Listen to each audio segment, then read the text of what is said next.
Wind is to blame for the spread of disease in Africa.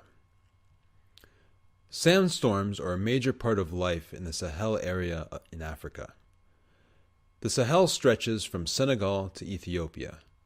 The area is also called the meningitis belt because of high levels of the disease meningitis that exist there.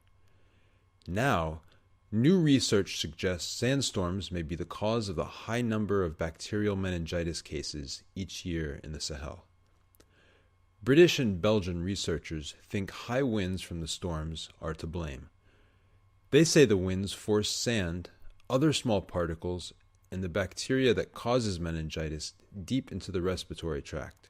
Researcher Daniel Neal is with the Institute of Infection and Global Health at the University of Liverpool. He says it is common for people all over the world to have bacteria in their breathing passages. He notes it is usually safe. But what's very rare is for these bacteria to move from the nose and mouth and throat to places like the brain, lungs, or bloodstream, where they cause severe disease, Neal adds. We were able to show that the dust increases the chances of the bacteria moving from the mouth, nose, or throat to the sites where they cause severe infection. Over the past 10 years, there have been about 1 million cases of bacterial meningitis in the Sahel, he says. This resulted in about 100,000 deaths. The group spent 8 years studying dust storms in the Sahel, an area with 26 countries and 300 million people. The main country they studied was Niger. The researchers studied periods of visibility during the storms. They measured levels of sand and other particles in the air. They found the lower the visibility levels, the more cases of meningitis there were.